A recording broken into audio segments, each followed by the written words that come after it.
കഥകളും ഐതിഹ്യങ്ങളും ഇഴചേർന്ന ഒരു പുണ്യസങ്കേതമാണ് പറശ്ശിനിക്കടവ് മുത്തപ്പൻ ക്ഷേത്രം.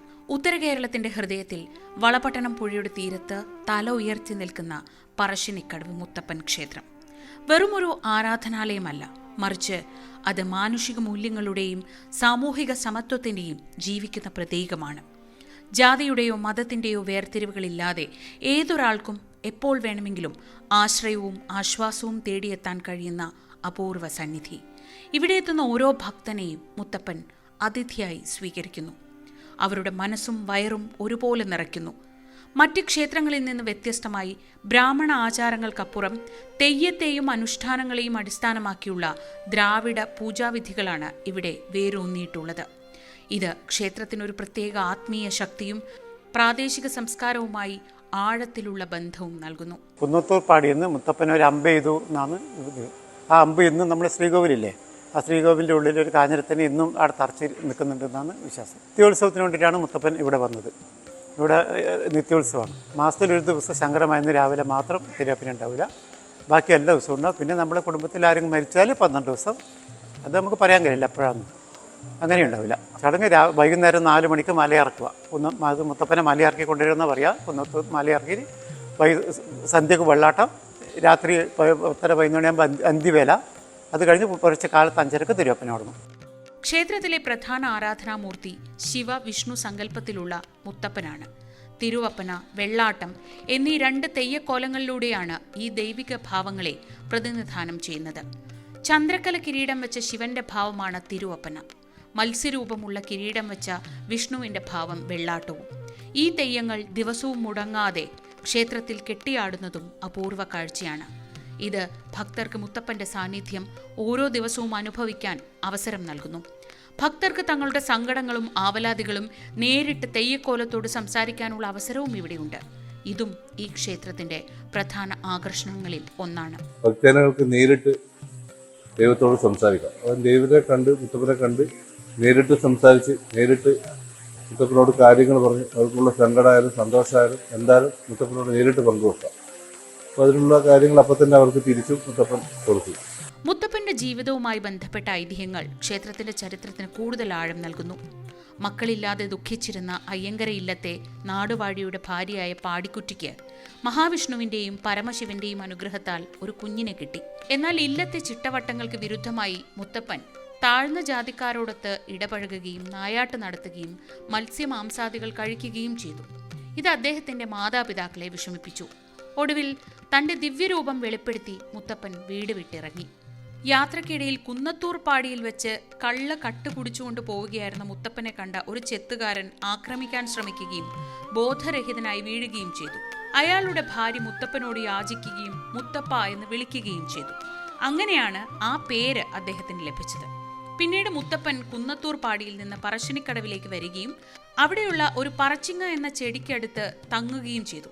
ആ പ്രദേശമാണ് ഇന്ന് പറശ്ശിനിക്കടവ് മുത്തപ്പൻ ക്ഷേത്രമായി അറിയപ്പെടുന്നത്. ക്ഷേത്രത്തിലെ ആചാരങ്ങളിൽ നായകൾക്ക് ഒരു പ്രത്യേക സ്ഥാനമുണ്ട്. ഭൈരവമൂർത്തിയായ മുത്തപ്പന്റെ വാഹനമാണ് നായ എന്നാണ് വിശ്വാസം. ക്ഷേത്രത്തിൽ ധാരാളം നായകൾ സ്വതന്ത്രമായി വിഹരിക്കുന്നു. കരിച്ച ഉണക്കമീനും കള്ളുമാണ് ഇവിടുത്തെ പ്രധാന നിവേദ്യങ്ങൾ. ഇത് ദ്രാവിഡ പൂജാവിധിയിലെ പ്രധാന ഭാഗമാണ്. കൂടാതെ ചായയും പുഴുങ്ങിയ പയറും തേങ്ങാക്കൊത്തും അടങ്ങിയ ലളിതമായ പ്രസാദം ദിവസവും ഭക്തർക്ക് വിതരണം ചെയ്യുന്നു. ഉച്ചയ്ക്കും രാത്രിയിലും അന്നദാനം നടത്തുന്ന ഏക ക്ഷേത്രമാണ് പറശ്ശിനിക്കടവ്. പ്രസാദം ഇവിടെ രാവിലെ തന്നെ ഈ പയർ നിവേദ്യം, മുത്തപ്പന് വേണ്ടുന്നത് പയറാണ്. അതന്നെ ഭക്തജനങ്ങൾക്കും നിവേദ്യമായിട്ട് നൽകി വരുന്നത്. ഉച്ചക്കും രാത്രിയും ഭക്ഷണം, രാത്രി ഇവിടെ താമസിക്കുന്നവർക്ക് ഉറങ്ങാനുള്ള എല്ലാ സൗകര്യങ്ങൾ, ഇതെല്ലാം കുടുംബാംഗങ്ങൾക്ക് കൊടുക്കുന്ന നിർദ്ദേശങ്ങൾ. മുത്തപ്പന്റെ മടപ്പുര, അതിനോട് ചേർന്നുള്ള കഴകപ്പുര, വയനാട്ട് കുലവന്റെ പള്ളിയറ, മറ്റ് ഉപദേവതകളായ തൊണ്ടച്ചൻ, വിഷ്ണുമൂർത്തി, ചോന്നമ്മ, പുലിയൂർ കണ്ണൻ, പൊട്ടൻ ദൈവം എന്നിവരുടെ സങ്കല്പസ്ഥാനങ്ങളൊക്കെ ഈ ക്ഷേത്രത്തിന് ചുറ്റുമുള്ള മറ്റ് പ്രധാന ആരാധനാലയങ്ങളാണ്.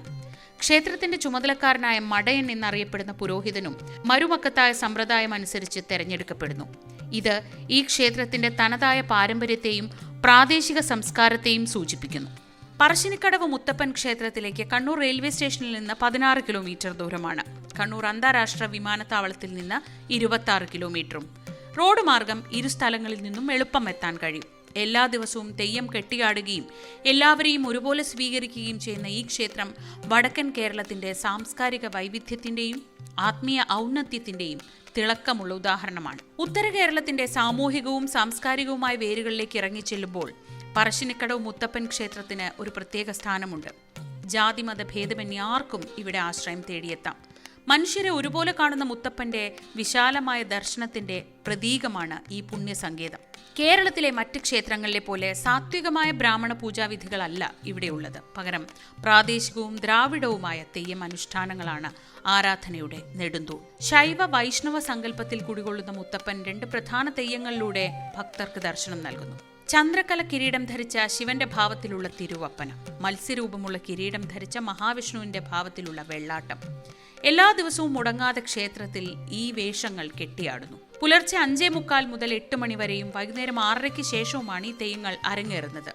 തെയ്യക്കോലത്തിൽ വരുന്ന മുത്തപ്പനോട് തങ്ങളുടെ വിഷമങ്ങളും സങ്കടങ്ങളും ഒക്കെ നേരിട്ട് പറയാൻ ഭക്തർക്ക് അവസരമുണ്ട്. അതും വലിയ ആശ്വാസമാണ് ഇവിടെ എത്തുന്നവർക്ക് നൽകുന്നത്. ക്ഷേത്രത്തിലെ ശ്രദ്ധേയമായ മറ്റൊരു സവിശേഷതയാണല്ലോ നായകളുടെ സാന്നിധ്യം. ഭൈരവമൂർത്തിയായ മുത്തപ്പന്റെ വാഹനമായി നായയെ കണക്കാക്കുന്നതുകൊണ്ട് ക്ഷേത്ര കവാടത്തിൽ സ്ഥാപിച്ച നായകളുടെ ശില്പങ്ങൾ മുത്തപ്പന്റെ കാവൽക്കാരെയാണ് സൂചിപ്പിക്കുന്നത്. കരിച്ച ഉണക്കമീനും കള്ളും മുത്തപ്പന് നൈവേദ്യം. ഭക്തർക്ക് സൗജന്യമായി ചായയും പുഴുങ്ങിയ പയറും തേങ്ങാക്കൊത്തും കിട്ടും. എല്ലാ ദിവസവും ഉച്ചയ്ക്കും രാത്രിയിലും ജാതിമത ഭേദമന്യേ അന്നദാനം. ഇത് മുത്തപ്പന്റെ കരുണയുടെയും സഹവർത്തിത്വത്തിന്റെയും ഒക്കെ മകുട ഉദാഹരണമാണ്. മുത്തപ്പന്റെ മടപ്പുരയാണ് പ്രധാന ആരാധനാ കേന്ദ്രം. ഇതിനോട് ചേർന്നുള്ള കഴകപ്പുരയിൽ ഭഗവതി, ധർമ്മദൈവങ്ങൾ, കുടിവീരൻ ദൈവങ്ങൾ എന്നിവരെയും കുടിയിരുത്തിയിട്ടുണ്ട്. അതുപോലെ ക്ഷേത്രത്തിന്റെ വടക്ക് ഭാഗത്തായി വയനാട്ടുകുലവൻ ദൈവത്തിന്റെയും വിഷ്ണുമൂർത്തിയുടെയും പള്ളിയറകളും പൊട്ടൻ ദൈവത്തിന്റെ പ്രത്യേക സങ്കല്പസ്ഥാനവും സ്ഥിതി ചെയ്യുന്നു. ഈ ആരാധനാലയങ്ങളെല്ലാം ചേർന്ന് പറശ്ശിനിക്കടവിനെ ഒരു ആത്മീയ കേന്ദ്രമാക്കി മാറ്റുന്നു. ക്ഷേത്രത്തിലെ പ്രധാന പൂജാരി മടയൻ എന്നാണ് അറിയപ്പെടുന്നത്. മരുമക്കത്തായ പ്രകാരം മടപ്പുര കുടുംബത്തിലെ ഏറ്റവും മുതിർന്ന അംഗമാണ് ഈ സ്ഥാനം വഹിക്കുന്നത്. നവംബർ, ഡിസംബർ മാസങ്ങളിൽ നടക്കുന്ന പുത്തരി തിരുവപ്പന മഹോത്സവമാണ് ക്ഷേത്രത്തിലെ പ്രധാന ഉത്സവം. ഇത് വിളവെടുപ്പുമായി ബന്ധപ്പെട്ട ആഘോഷമാണ്. തുലാം 1 മുതൽ വൃശ്ചികം 15 വരെ, കർക്കിടകം, മകരം മാസങ്ങളിലെ അമാവാസി ദിവസങ്ങളിൽ, മടപ്പുര കുടുംബത്തിൽ മരണം നടക്കുന്ന ദിവസങ്ങളിൽ, ക്ഷേത്രത്തിലെ നിറ ദിവസത്തിൽ, ഇങ്ങനെയുള്ള പ്രത്യേക ദിവസങ്ങളിൽ തെയ്യം കെട്ടിയാടാറില്ല. ഈ ക്ഷേത്രത്തിന്റെ എല്ലാ അനുഷ്ഠാനങ്ങളും ആചാരങ്ങളും പ്രാദേശിക സംസ്കാരവുമായി ആഴത്തിൽ ബന്ധപ്പെട്ടിരിക്കുന്നു. യാത്രക്കാർക്ക് എളുപ്പത്തിൽ ഇവിടേക്ക് എത്തിച്ചേരാമെന്നതും ഏറ്റവും പ്രധാനപ്പെട്ട ഒരു പ്രത്യേകതയാണ്. അത് വിമാനത്താവളത്തിൽ നിന്നായാലും റെയിൽവേ സ്റ്റേഷനിൽ നിന്നായാലും. കേരളത്തിന്റെ ആത്മീയവും സാംസ്കാരികവുമായ പൈതൃകം അടുത്തറിയാൻ ആഗ്രഹിക്കുന്ന ഏതൊരാൾക്കും പറശ്ശിനിക്കടവ് മുത്തപ്പൻ ക്ഷേത്രം ഒരു പുണ്യകേന്ദ്രമാണ്.